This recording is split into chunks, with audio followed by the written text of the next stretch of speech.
The stars had never drawn a human face before. Then the Orc Warlord ordered Bennett to read her future, and the heavens placed him beside her at the exact moment her army began to burn. He knew 3 things immediately.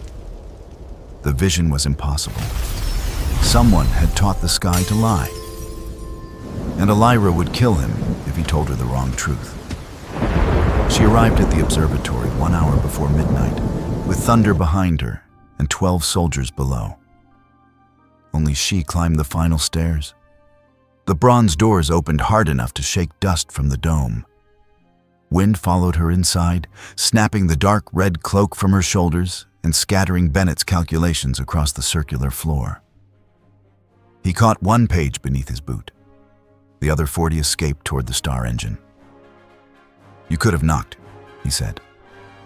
Elira removed 1 rain-darkened glove. "I did." That was the sound of a door regretting its construction.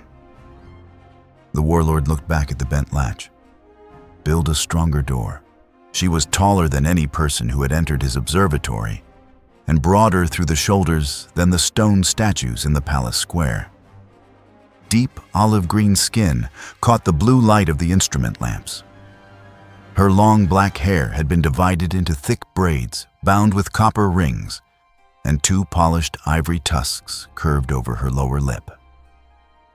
A thin scar crossed 1 eyebrow, but it was the only mark on a face built from controlled impatience. Her armor was ceremonial rather than practical.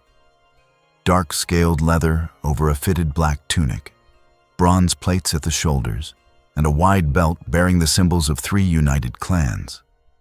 No helmet, no crown. She carried authority the way other rulers carried gold, openly and without apology. Bennett had seen her from a distance during the victory procession.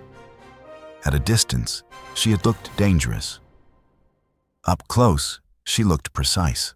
Her amber eyes moved across the room, counting the telescope platforms, the open roof panels, the brass circles of the celestial engine, and every possible exit. They stopped on Bennett. He was 35, human, and currently dressed for a private argument with mathematics. His white shirt was open at the throat, his dark waistcoat lacked 2 buttons, and a streak of blue marking chalk crossed 1 cheek. Thick brown hair had escaped its tie hours ago. Round viewing lenses rested on top of his head, where he'd forgotten them. Elira held out a folded strip of black silk. "Read my future." Bennett looked at the silk but did not take it. "I study the movement of celestial bodies." "You are an astronomer?" "Yes." "The stars are celestial bodies." "Also, yes." "Then read them." "They do not care what happens to you." Her expression did not change, but the wind seemed to reconsider entering the room. "Everything cares what happens to me," she said. "That sounds exhausting." Elira walked toward him. She stopped close enough that he could smell rain, leather, and the cedar oil used on her braids. "Tomorrow night," she said, "the ash comet passes over the northern ridge. My clan augurs claim it marks the death of a warlord." There are many warlords.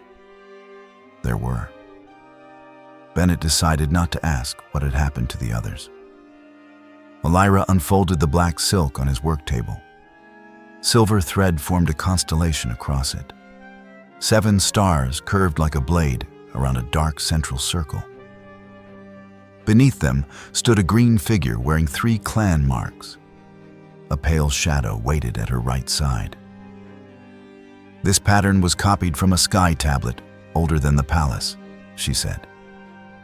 "At tomorrow's clan council, the High Augur will interpret it before 6,000 soldiers. If the pale shadow is an enemy, tradition requires that I name him before the comet rises. And if you name no one, my commanders will decide I fear the answer. By sunrise, 3 clans become 3 armies again." Bennett touched the silver stars without touching the green figure. "This constellation does not exist." "You are certain?" I have been disappointed by every corner of the sky. I know it well. Elira leaned over the cloth. One braid slipped across her shoulder and brushed the back of his hand. Neither of them moved away. "Show me," she said. Bennett led her to the northern telescope. It stood on a raised platform beneath an open section of the dome, a long brass body aimed between clouds. The viewing step had been built for an average human scholar. Elira ignored it and bent toward the eyepiece. Her shoulder struck the angle wheel. The telescope swung toward the floor. Bennett caught the barrel with both hands. "If you break it, the future will become significantly harder to see. It is too small. The sky was designed without consulting you." Corrected. He moved behind her and reached for the height lever. His arm passed beside her waist. Elira went still. Bennett stopped before contact. "May I adjust your position?" She turned her head. At this distance, one tusk nearly touched his cheek. "You ask permission to move a warlord. I ask permission before touching anyone who can throw me through a roof." A practical philosophy. Is that a yes? Her amber gaze held his. Yes. Before we continue, if you want hotter and uncensored orc-bound fantasy romance stories, I'll be sharing them on my Patreon page. These are the deeper and more intense scenes I can't post here, so check the description for details. Now, back to the story. Bennett placed one hand lightly at the side of her waist, and the other on her upper arm. Heat traveled through her tunic. He guided her half a step back, shifted her left shoulder, and lowered the eyepiece to meet her. Elira did not resist. That somehow made the contact more dangerous. "There," he said. "Do not move. You have become commanding very quickly. The telescope outranks us both." She looked through the lens. Bennett remained behind her, one hand near her waist in case the platform shifted. Clouds dragged apart above the dome. The true northern stars appeared, cold and scattered, nothing like the silver blade embroidered on the silk. "I see 7 lights," Elira said. 8. The faint one sits below the blue star." "I see it." "Good. Follow the curve to the left." She adjusted too quickly. Her back pressed against his chest. For one suspended breath, neither astronomer nor warlord remembered the sky. Elira turned within the narrow space between him and the telescope. Bennett's hand remained at her waist. Her ungloved palm rested against his forearm. "Your heart is fast," she said. "The platform is high. You climbed it every day for 9 years. Tonight the weather is unusual." The corner of her mouth lifted around one tusk. Then thunder rolled across the mountain, and the celestial engine beneath them answered. All 12 brass rings began to turn. Bennett released Elira and stared down at the circular floor. The engine had not moved in 80 years. Built into the center of the observatory, it resembled a map made from interlocking halos. Each ring represented a path. Moon, sun, known planets, visible comets, and 3 unnamed bodies recorded by the astronomers who had built the place. Bennett had cleaned every tooth and bearing. He had replaced broken mirrors and rebalanced counterweights. Nothing had awakened it.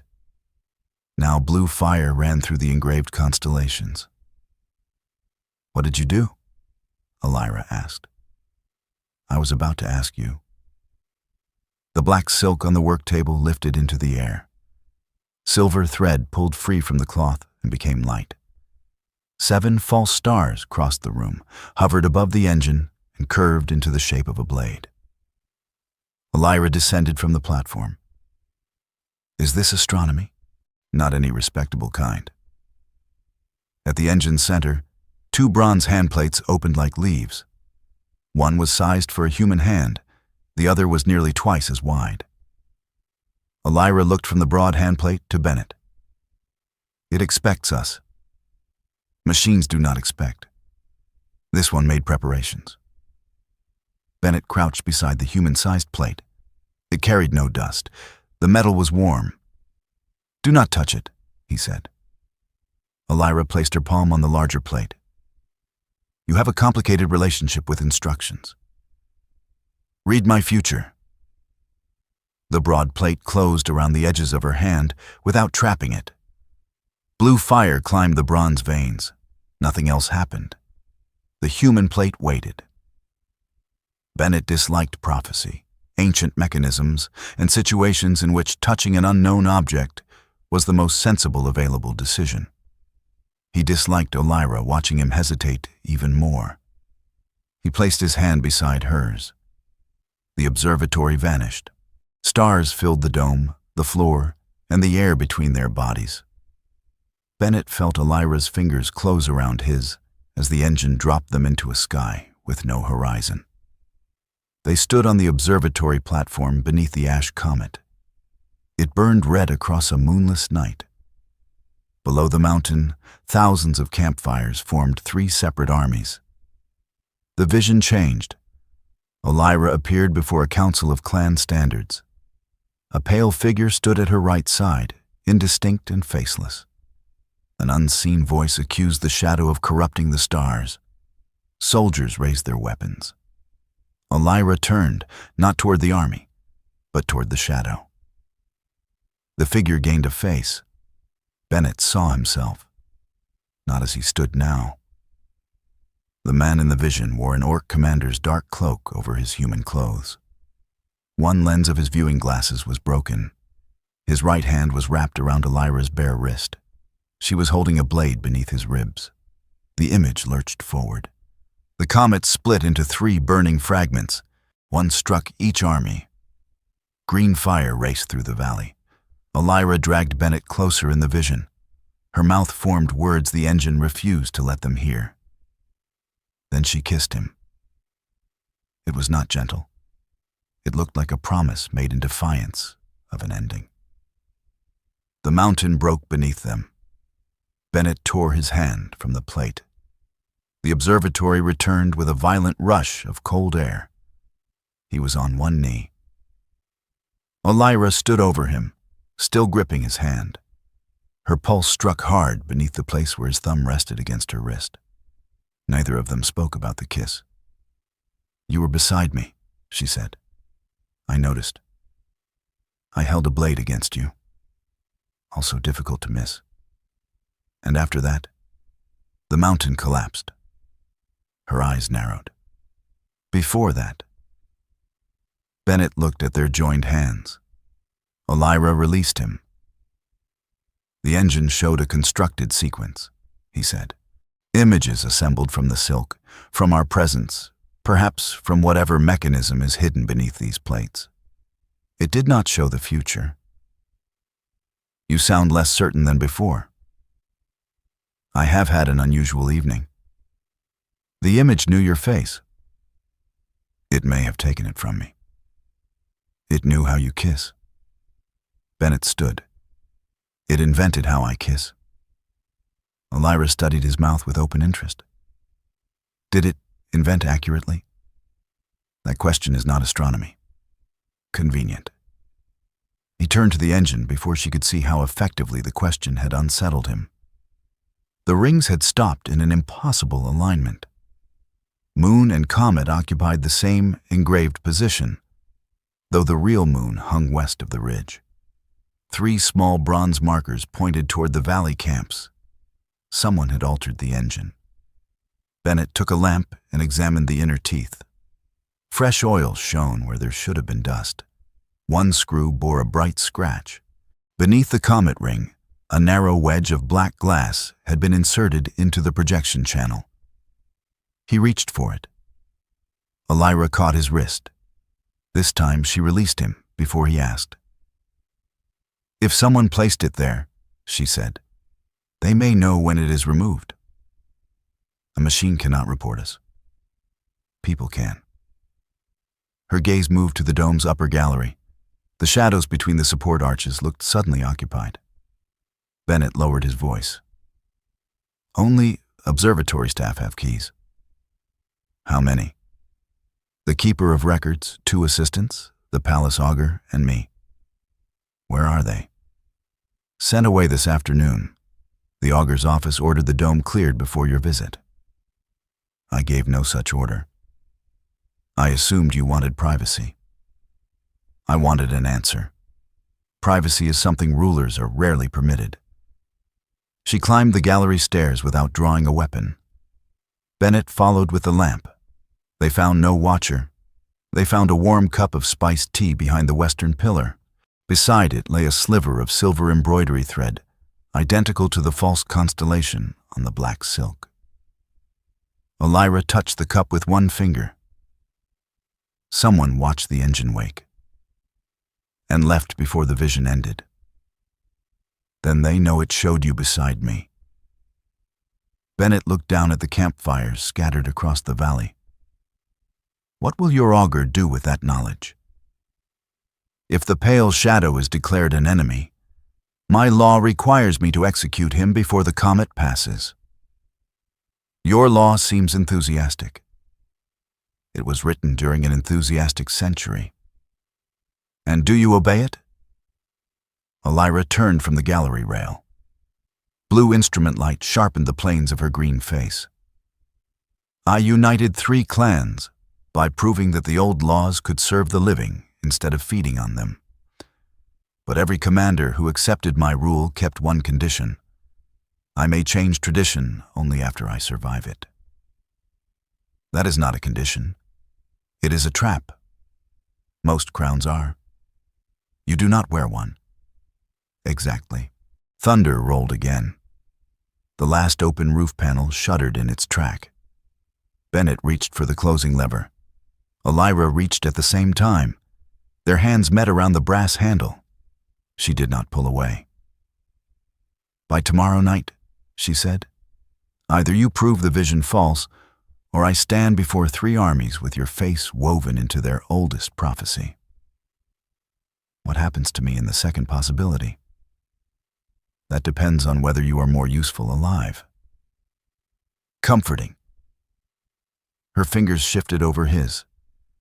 You asked whether I obey old laws. You should be more concerned with whether my commanders do. Together they pulled the lever.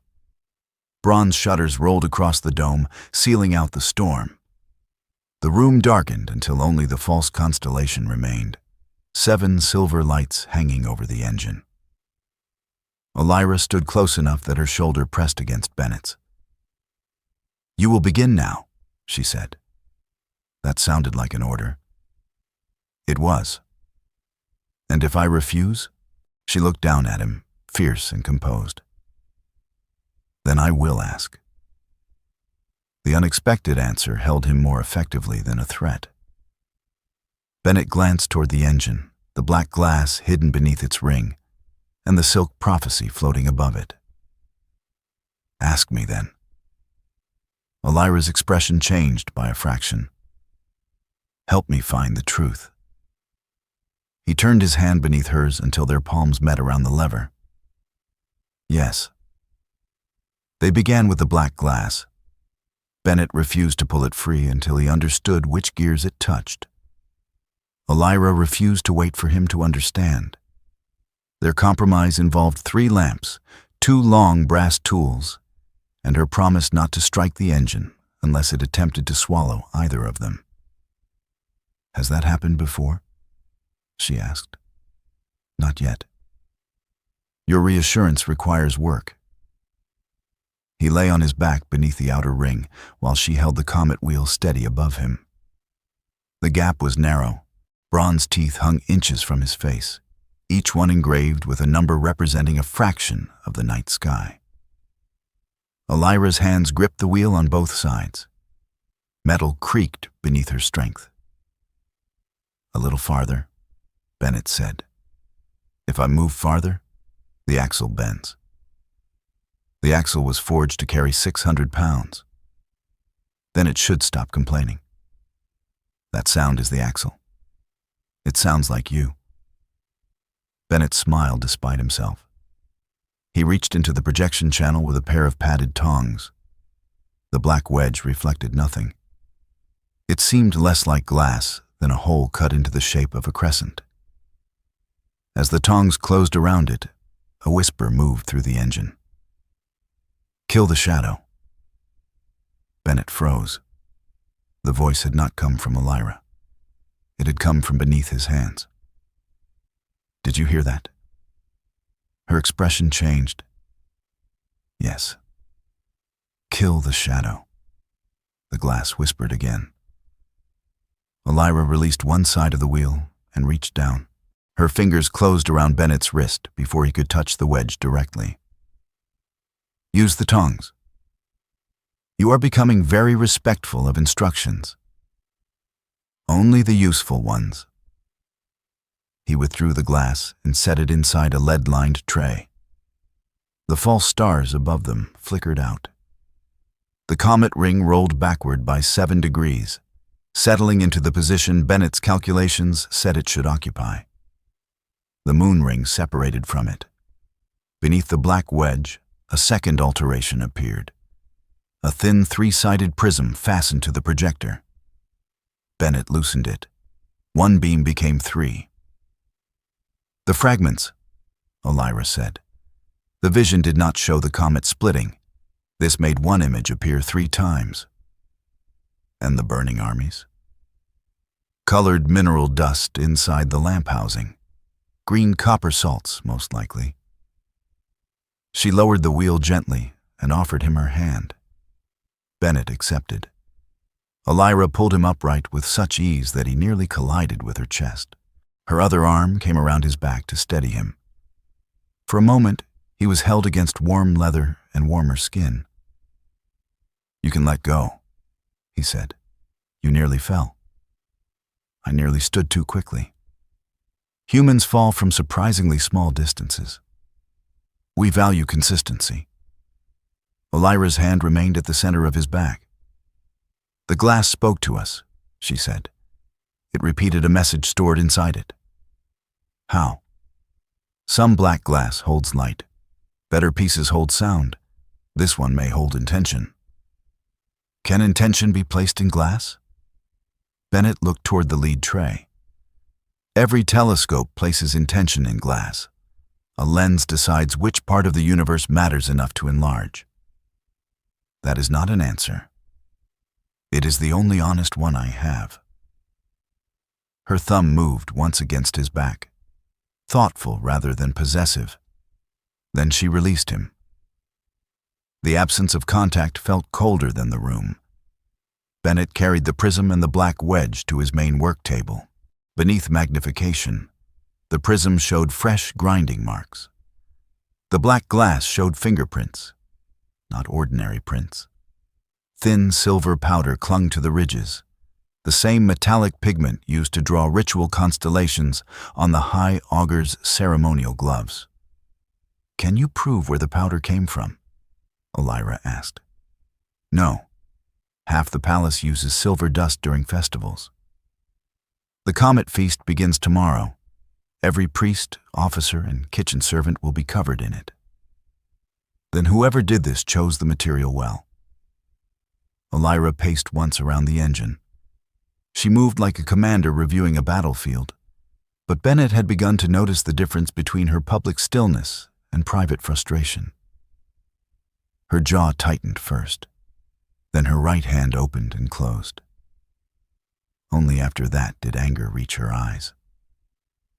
"The augur gave me the silk," she said.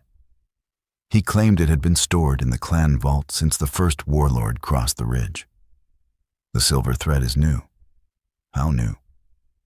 "It contains drawn moon steel. That process was invented 12 years ago." "Still not proof. You sound pleased."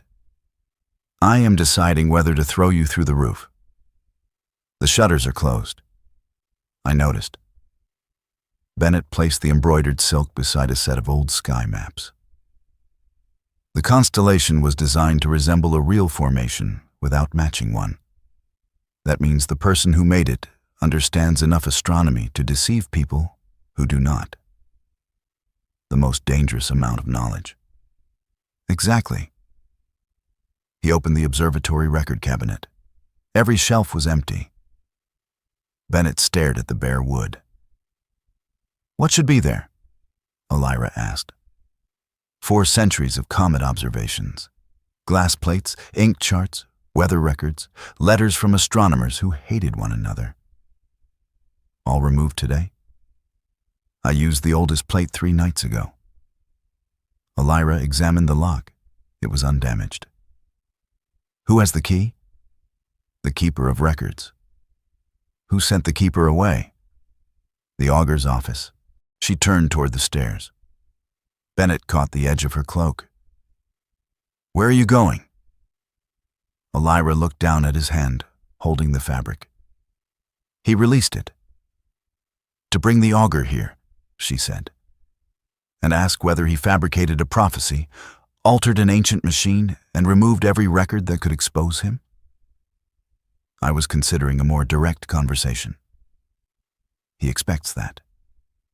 Most people expect me to be direct. Then surprise him. Elira studied him for several breaths. How? By pretending you believe the vision. Her tusks made the slow smile that followed look dangerous enough to deserve its own warning in the sky. You may be useful alive after all. They had one surviving source of records, the observatory dome itself. Along the inner copper panels, generations of astronomers had scratched notable celestial events into the metal. Most were small. Eclipses, unusual colors around the moon, the first appearance of a wandering star. The oldest inscriptions waited near the roof, 30 feet above the floor. Bennett rolled a ladder beneath the eastern curve. Elira looked at it. No. It is perfectly safe. It has one broken rung. That is why I painted it red. So the fall is easier to identify. She moved the ladder aside and crouched with her back toward him. Climb. Bennett stared at her broad shoulders. Onto you? You need to reach the inscription. I own another ladder. The storm blew it off the western platform last month. How do you know that? I read reports. He had not expected the ruler of 3 clans to know about damaged observatory furniture. Elira looked over one shoulder. Are you frightened? Of heights? No. Of touching me? Increasingly. Her amber eyes warmed. Climb, astronomer. Bennett placed his hands on her shoulders and stepped carefully onto the support ledge beside her boots. Elira rose, lifting him until he sat astride her shoulders. He grabbed the nearest copper seam. You could have warned me. You were taking too long. Her hands closed around his calves, secure and hot through his trousers. Bennett became abruptly aware that his legs bracketed her neck and that the top of her braids rested against the inside of his knees. Are you comfortable? She asked. This is not a word I would use. Your heart is fast again. You are carrying me 30 feet above the floor. We are 6 feet above the floor. The remaining distance is emotional. Elira laughed. The sound surprised both of them. It was low and unguarded, stripped of command. Bennett looked down. She looked up. Their faces were upside down to one another, close enough for him to see the darker ring around each amber iris. Do that again, he said. Carry you. Laugh. Her amusement vanished behind caution, though not entirely. Find the comet. He turned back to the copper panels. The inscription was written in an obsolete mathematical code. Bennett translated aloud while Elira moved beneath the marked path. Ash Comet. 97-year return. Red tail at first quarter. Crossed northern ridge without fracture. No eclipse. No king died. Warlord. The word is ruler. The record says no ruler died during its passage. Then the old prophecy contradicts the oldest observation. Completely. He traced the final symbols. A second line had been cut beneath them with a sharper tool. Wait, this was added later. What does it say? When false stars gather around the dark sun, seek the hand beside your own. Elira's grip tightened on his calves. The handplates, she said. Perhaps. Who wrote it? There is no signature. How old? Older than the black glass, newer than the first record, maybe 200 years. So someone altered the engine before. Or someone learned how to correct it. Bennett copied the inscription onto his cuff because all his paper remained scattered across the floor. When he finished, Elira lowered him slowly. His boots touched the ground, but her hands remained around his calves. His hands remained on her shoulders. They stood with him behind her, his body aligned with the length of hers. Elira turned. The movement brought them chest to chest. The vision showed your hand around my wrist, she said. Yes, as it was when we woke. The engine may have shown the present dressed as the future. It showed the command cloak, a symbol taken from your thoughts. And the kiss? Bennett tried to step back. The engine blocked him. Elira placed one hand on the brass ring beside his hip. She did not trap him, but the possibility of it traveled through the narrow space between them. Also a symbol, he said. Of what? Conflict, alliance, betrayal. Ancient devices are rarely precise. You are avoiding one possibility. Which one? Her gaze dropped to his mouth. Desire. No storm remained loud enough to hide his breathing. Bennett lifted his hand, then stopped before touching her face. May I test the engine's accuracy? Elira looked pleased by the shape of his question. Yes. His fingers traced the strong line of her jaw, warm green skin giving slightly beneath his touch. His thumb rested near the base of her left tusk. She leaned into his palm with a trust so small and deliberate, it struck harder than hunger. Then Elira bent and kissed him. The vision had been wrong. This kiss began slowly. She gave him time to retreat, and when he did not, her hand came around the back of his neck. Bennett's other palm settled at her waist, finding the same place he had guided at the telescope. She tasted faintly of rain and bitter spice. Her tusks pressed carefully beside his mouth, unfamiliar but never clumsy.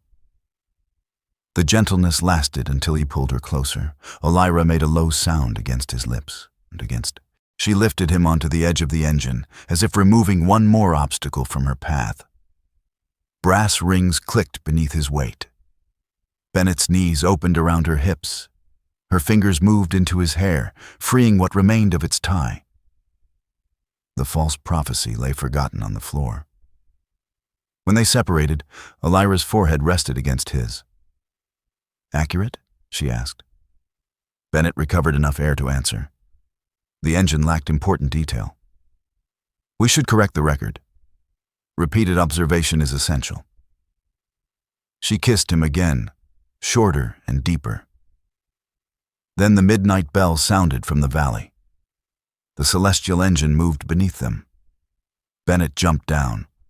Elira turned toward the center as the two handplates opened again. This time only one glowed. The broad plate meant for her. A new image rose above it. The council field appeared beneath the comet. Elira stood alone before 3 clan standards. Bennett was absent. The armies did not burn. They attacked one another. The vision lasted 3 seconds. Then a second path replaced it.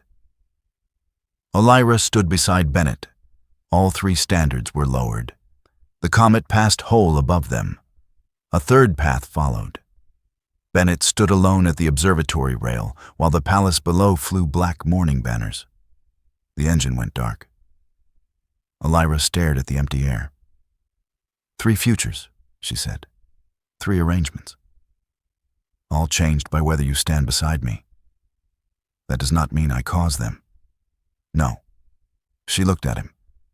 It means you are a choice. The words settled into him more deeply than the vision. Before he could answer, a fist struck the bronze doors. 3 measured blows. Elira's private expression vanished.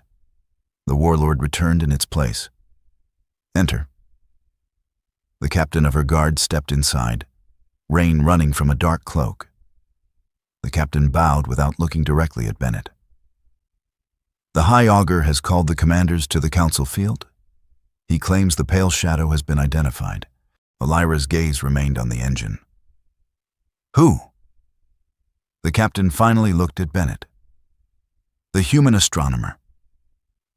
Silence filled the dome. On what evidence? Elira asked. His face appeared in a bowl of black water before every commander.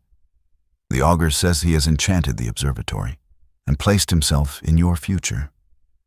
Bennett glanced at the lead tray. The black glass wedge was gone. He had left it 3 steps away. Neither he nor Elira had heard anyone enter. On the tray, silver powder formed a single word. Choose. The captain reached for Bennett. Elira stepped between them. He comes with me, she said. The commanders demand he be held until the council. Then the commanders may practice patience. They believe he is the shadow. Elira's hand found Bennett's behind the shelter of her cloak. So do I, she said.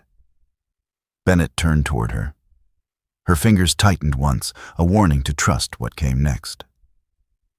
Prepare my horse, Elira ordered. Tell the augur I will bring the man named by the stars. The captain bowed and withdrew. Only when the doors closed did she release Bennett. You intend to let them believe you will execute me, he said. Yes.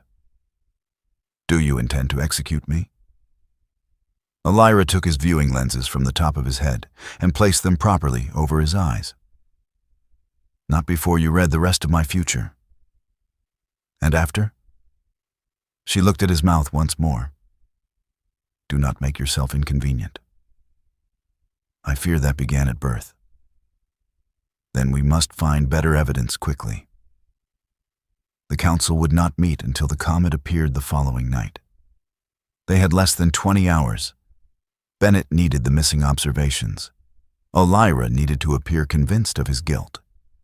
They left the observatory separately. He descended through the scholars' courtyard while she rode through the main gate beneath 3 clan standards. By the time Bennett reached his rooms, soldiers had been posted at every street leading down the mountain. None stopped him. That worried him more than an arrest would have. His rooms had been searched. Nothing was broken. Nothing obvious was missing. Whoever had entered knew exactly what mattered. The drawers holding personal letters remained closed. The cabinet of lenses stood untouched. The small box containing his mother's brass compass still rested beside the bed. Only his calculations of the ash comet were gone. In their place lay a folded command cloak. Black wool, bronze clasp, orc design. The same cloak he had worn in the vision. Bennett did not touch it. He checked the window latch. Locked. The chimney, too narrow. The door seal, unbroken. Whoever controlled access to the observatory also controlled the palace locksmiths. A soft knock came from the connecting study. Bennett picked up the heaviest available object, which happened to be a brass model of the moon. If you strike me with that, Elira said through the door, I will be insulted.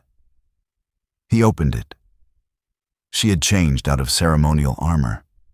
A plain dark tunic fitted her shoulders and arms, and a charcoal cloak concealed the clan symbols at her belt. Her braids were tied high. Without armor or attendants, she seemed no less formidable, only more immediate. Elira saw the command cloak on the bed. Do not touch it, Bennett said. You are fond of that sentence. Objects keep earning it. She used the tip of his brass moon to lift one edge of the wool. Silver dust coated the underside. It is meant to be found on you, she said. At the council, perhaps. The clasp belongs to my command. Can it be traced? Every captain owns one. Convenient again. Elira turned slowly around the room. Her gaze stopped on the brass compass. That is old. It belonged to my mother. Was she an astronomer? A navigator. She believed the stars were more honest at sea because no palace stood close enough to tell them what to say. I would have liked her. She would have asked whether your armies paid harbor tax. I would have liked her less. Bennett smiled. Elira's attention returned to the compass. Its needle pointed east, not north. He lifted it from the box. The needle swung toward the command cloak. Moonsteel thread is magnetic, he said.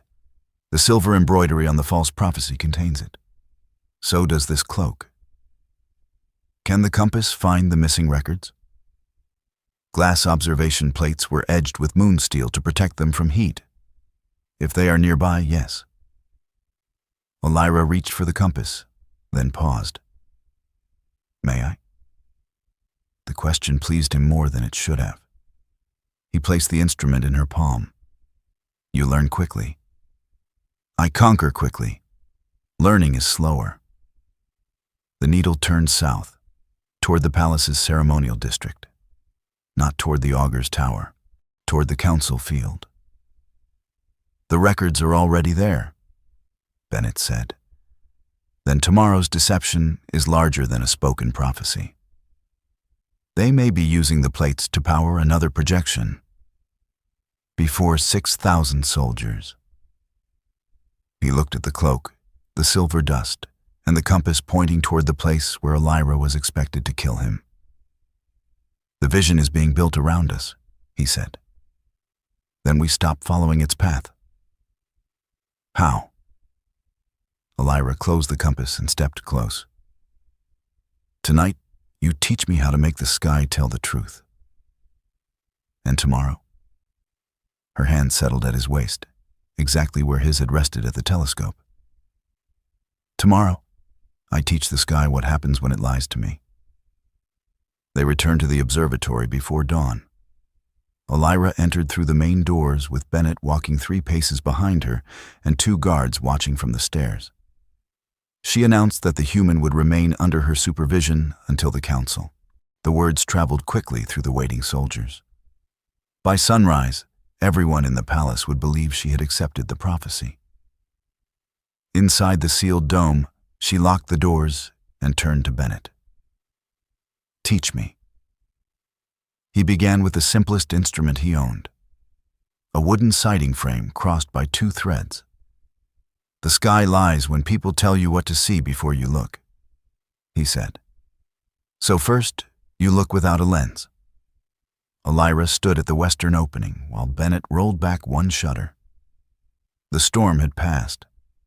The mountain air was sharp, and the valley below lay under ribbons of mist. Stars remained visible in the paling west. He showed her how to align the crossing threads with the ridge and the comet's expected path. She held the frame too tightly. It is wood, he said. It has already surrendered. My hands are steady. Your hands are attempting to conquer the instrument. Elira loosened her grip. Bennett stepped behind her. May I guide your elbows? You have touched more dangerous places. That was not the question. She glanced back, approval warming her eyes. Yes. He placed his hands beneath her forearms and lifted them by a fraction. Her back settled against his chest, as naturally as if they had practiced the position for years.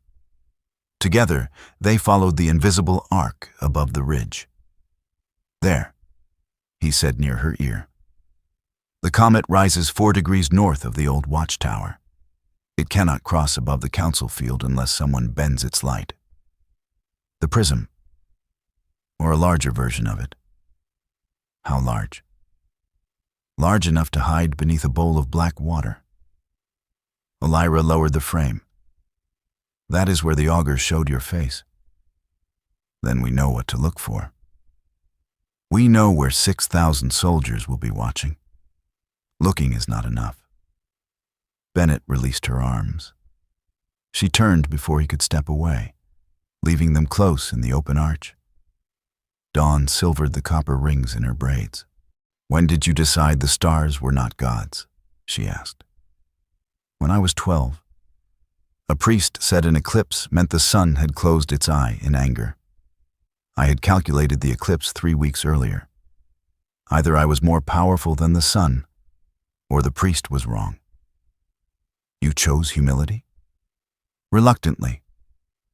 Elira touched the blue chalk still faintly marking his cheek. Her thumb brushed it away. "My first battle began because an augur saw a wolf in the moon," she said. "There was no wolf. There was a cloud. 40 people died before the cloud moved. And you still allow augurs at your council. If I ban every belief that has killed someone, I will rule an empty world.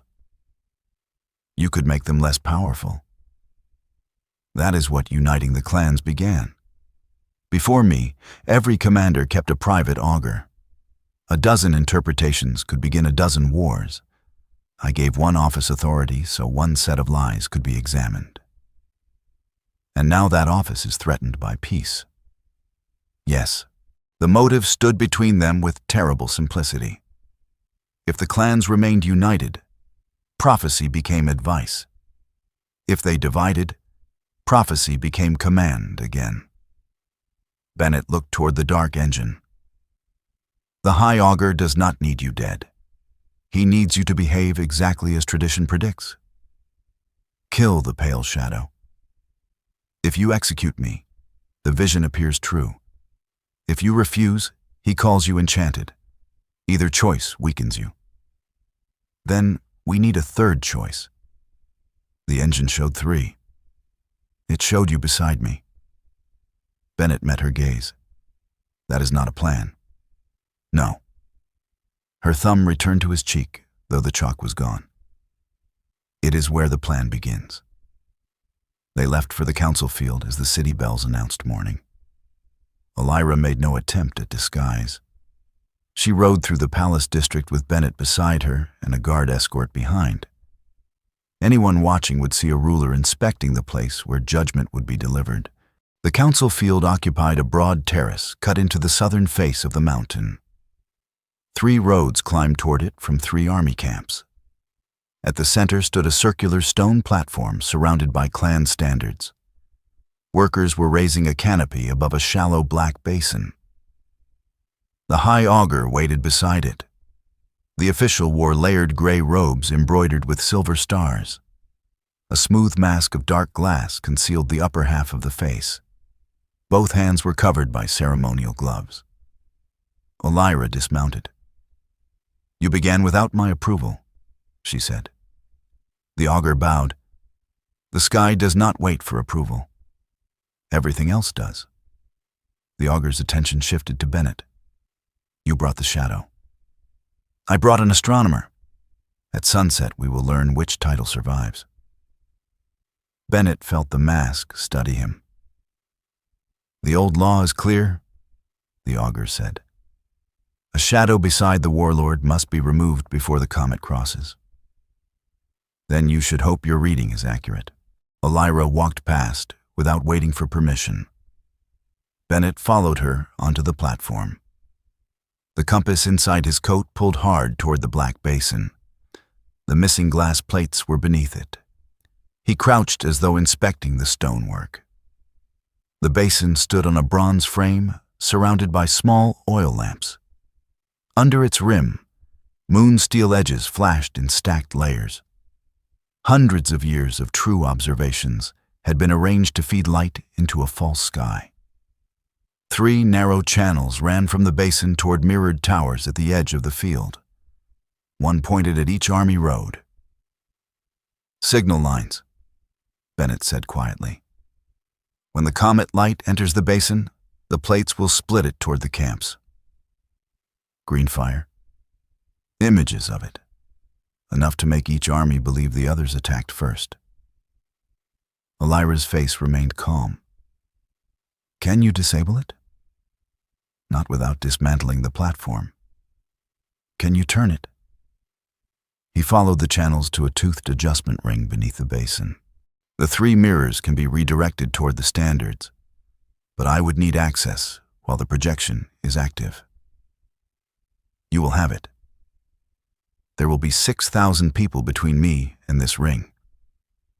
I said you will have it. The High Augur approached. Elira changed before Bennett's eyes. Warmth vanished from her posture. She looked down at him as though he were an unpleasant instrument she had been required to carry. Have you finished? She asked. Bennett understood. The structure is adequate, Warlord. Adequate? For superstition. The augur stopped beside them. His contempt remains even when his death is written above him. Contempt is not courage, Elira said. Sometimes it is merely a man who has not understood the knife. Her voice was cold enough that Bennett almost believed her. She took his jaw in one hand and turned his face toward the black mask. Is this the shadow you saw? The augur leaned closer. It is. Elira's fingers tightened just enough to look cruel. Her thumb rested secretly against the pulse beneath his ear. Then prepare the judgment stone, she said. He will stand at my right side when the comet rises. The High Augur bowed. Bennett watched the silver gloves. At the cuff of the left one, a thin triangular scratch crossed the embroidered thread. The mark matched the tool used to cut the prism. Still not proof, but close. Elira released him with a dismissive push that placed him exactly beside the adjustment ring. His heel touched a small bronze latch. The basin opened by a fraction. Inside, a dark glass cylinder turned beneath the water. Silver lines covered its surface. Bennett saw the shape of Elira's mouth repeated along it, each image carved around a single stored command. Attack. The augur closed the latch with one foot. The instruments are delicate, the masked official said. Then keep them away from soldiers, Bennett replied. After tonight, that concern will be unnecessary. Elira walked away before anger could reveal itself. They did not speak until they reached the palace stables. Then she pulled Bennett into an empty tack room and shut the door. My voice is inside the basin, she said. A copy of it. When the projection begins, the cylinder will order all 3 camps to attack. They will hear me command it, and see green fire coming from the other roads. Can you expose the cylinder? If we redirect the basin upward, it will project every stored image onto the canopy, including my false command, and whatever voice trained the black glass. Elira leaned back against the door. For the first time since entering his observatory, she looked tired. I spent 12 years teaching 3 clans to hear one another before reaching for weapons, she said. One word in my voice can erase it. Only if they believe the word more than the woman standing before them. Armies are trained to believe commands. Then give them a better one. She looked at him. Such as? Wait. That has never been a popular command, which is why no one will mistake it for the recording. Elira lowered her head. One hand covered her eyes. Bennett had never seen her hide any part of herself. He approached slowly. May I? She dropped her hand. Do you always require a complete question? When the answer matters? Yes. He placed both palms against her face. Her eyes closed. The fierce line of her jaw softened beneath his hands. His thumbs rested below her cheekbones, and her tusks framed his wrists. Elira exhaled, long and controlled, then turned her mouth into one palm. "The vision where I stood alone," she said. "The armies destroyed each other. One possible arrangement. The vision where you stood alone showed mourning banners. Another arrangement. And the one where you were beside me? The comet passed." She opened her eyes. "Stay beside me tonight." It was neither command nor plea. It carried the weight of both and the weakness of neither. "I will," Bennett said. Elira kissed the inside of his wrist. Then she pulled him close. The tack room smelled of cedar, clean leather, and morning hay. It was an absurd place for tenderness, which made it feel more honest. Bennett's hands moved from her face to her waist. Elira's arms circled him, not cautiously this time, and her mouth found his with a need the observatory kiss had only begun to reveal. He pressed her against the wooden door. She could have reversed their positions with no effort.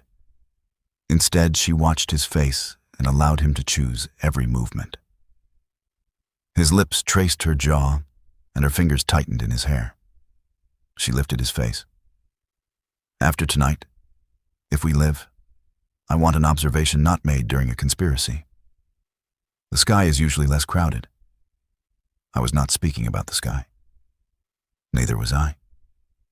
Her smile was slow and private. A horse stamped in the neighboring stall.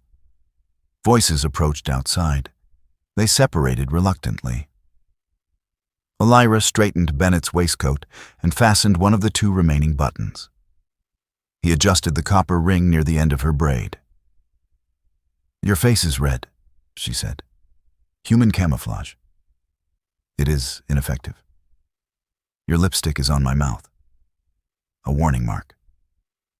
She wiped it away with her thumb, then opened the door as if they had spent the entire time discussing military logistics. The captain waited outside. "The commanders request the Warlord's presence." "I am coming." Elira walked past. At the end of the stable aisle, she looked back once. Bennett touched 2 fingers to his wrist, where she had kissed him. Then he returned to the observatory to build a 4th choice.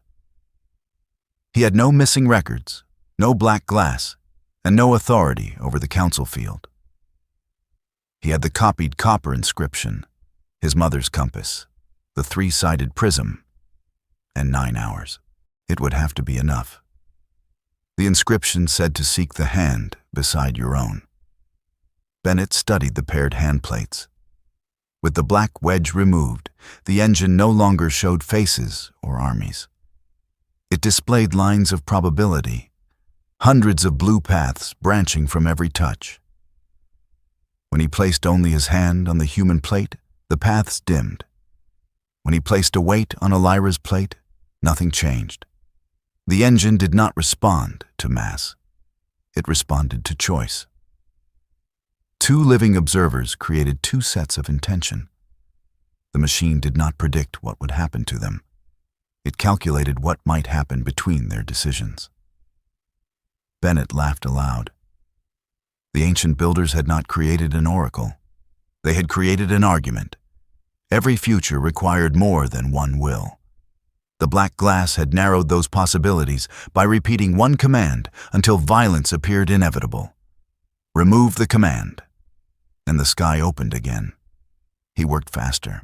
Using the 3-sided prism, he built a small counterprojector that could divide the basin's false image and send it back through the stolen observation plates. The true records would not merely contradict the prophecy. They would appear across the field in the same light used to deceive the armies. But someone had to turn the basin ring while the comet passed. Someone else had to hold the central mirror in alignment. 2 hands. 2 choices. The observatory doors opened at midday. The high augur entered alone. Bennett covered the counterprojector with a star chart. "The Warlord believes you are preparing her defense. the masked official said. Am I not? You are preparing a demonstration. Astronomers prefer demonstrations to executions. The augur walked toward the celestial engine. The black mask reflected its brass rings without revealing the eyes behind it. You saw yourself beside her. You already knew. The glass carried the image to me, an admission, but no witness had heard it. Bennett kept his expression bored. Then your prophecy is less ancient than advertised. Age is useful only because people obey it. And if Elira does not, her commanders will. The augur lifted the black silk from the table. She mistakes unity for loyalty. The clans follow her because victory has made disobedience inconvenient. Tonight the stars will show that her judgment has been captured by a human. She will either kill you and preserve the old law, or spare you and lose the armies. You forgot the possibility where she exposes you. The smooth mask tilted. To whom? Every witness will see what I prepared them to see. You place great faith in your instruments. You place yours in a woman raised to choose power over affection. Bennett thought of Elira asking him to stay beside her. That is where you miscalculated, he said. You think those choices are opposites. The augur moved quickly. A silver-gloved hand swept the star chart aside and closed around the counter-projector. Bennett caught the other end. The instrument twisted between them. Release it, the augur said. You first. The black mask came close enough that Bennett saw a line of green light moving beneath its surface. Not reflected light. Stored light. The mask itself was the original black glass. The wedge from the engine had been cut from it. Bennett stopped pulling. The sudden release threw the augur backward. The counter-projector struck the floor, but did not break. Bennett snatched the brass moon model from a shelf and swung it into the mask. A crack crossed the black surface. Voices spilled from it. Kill the shadow.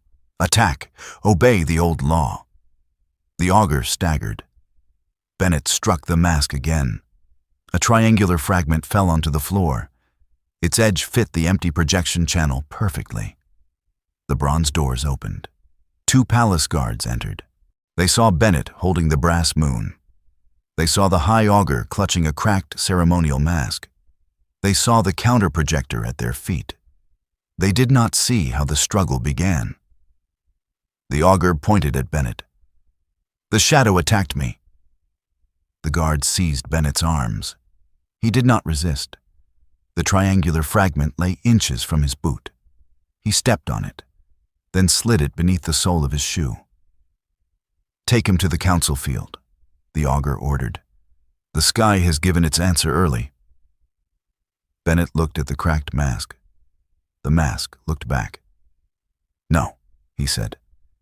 It has only begun the question. At sunset, 6,000 soldiers surrounded the council field. Bennett stood on the central platform with a guard at each side. The seized counter-projector rested on the judgment table as evidence against him. Beneath his right boot, the shard of black glass cut into the leather. Elira approached beneath 3 standards. She wore scaled armor and no crown. Her amber eyes found Bennett, and then moved away without revealing what passed between them. The high augur raised both silver-gloved hands. A hood concealed the cracked mask. The pale shadow attacked the keeper of the stars, the augur announced. The old law demands judgment before the comet crosses. Elira climbed the platform and stopped before Bennett. Do you deny it? She asked. I object to the description. This is not the observatory. The sky remains overhead. A few soldiers laughed before remembering they were witnessing an execution. Elira drew a broad ceremonial blade. She placed the flat of the blade against his chest. Stand at my right side, she said. The order was quiet, but every commander heard it. Bennett moved beside her. The ash comet appeared above the northern ridge. Red light struck the black basin. The stolen observation plates ignited beneath the water. A pale figure formed over the platform wearing Bennett's face. Green fire raced down all 3 mirror channels toward the army roads. Then Olyra's stolen voice thundered from the basin. Attack! Thousands of hands reached for weapons. Olyra raised her blade. Wait!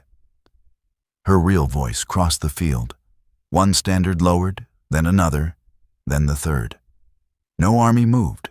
The high auger struck the basin frame. The false warlord defies the stars. No, Olyra said. I gave them time to speak. She drove her blade through the canopy rope. Heavy cloth collapsed behind the basin, creating a vast white screen. Bennett seized the counterprojector from the judgment table. He fitted it over the adjustment ring, while Olyra gripped the basin's central mirror. 2 people were required. 2 choices. Now, he said. They turned together. The false green fire reversed along the channels. Light passed back through 4 centuries of stolen observations and spread across the fallen canopy. The true ash comet appeared whole. Beneath it shone the oldest copper record. No fracture, no eclipse, no ruler's death. Then the black cylinder projected the voices stored inside it. Attack. Kill the shadow. Obey the old law. Every command sounded in the high auger's voice. The masked official stepped backward. Bennett removed the shard from beneath his boot and held it toward the cracked mask. Its edge matched perfectly. Silver powder on the auger's gloves glittered beneath the comet light. The captain drew a sword and blocked the stairs. Olyra faced the 3 armies. You were shown one future until fear made it look inevitable. Look again. None of you attacked. The clans still stand. The comet remains whole. The high auger tore off the broken mask and threw it into the basin. Too late. The mask repeated its commands as it sank. The captain took the auger into custody. The stolen plates, matching glass, and recorded voice made a confession unnecessary. Above them, the ash comet crossed the sky without splitting. Bennett looked at Olyra. She stood exactly where the engine had shown her, and he stood beside her. But no army burned. Near dawn, they returned to the empty observatory. The celestial engine turned quietly beneath the fading stars. Without black glass narrowing its paths, hundreds of blue possibilities branched across the dome. Olyra placed her hand on the broad bronze plate. Bennett placed his beside it. No faces appeared, no armies, no death. Only roads of light stretching beyond the mountain. Read my future, she said. He looked at their joined hands. I cannot. Good. You crossed a city in a storm for an answer. I found a better one. She turned toward him. When the armies return to the plains, I want observatories built at all 3 borders. No ruler should own the only view of the sky. That will require an astronomer. Several. But I am asking one to ride with me. Bennett smiled. Is that an order? No. I have learned that the important answers should not be commanded. He touched the gold ring around her left tusk, then traced her jaw as he had before their first kiss. Then yes. Olyra lifted him onto the edge of the engine and stepped between his knees. Repeated observation? She asked. Essential. Their kiss began beneath a sky that promised nothing. For the first time, that felt like freedom. If you enjoyed this story, subscribe for more orc-bound fantasy romance.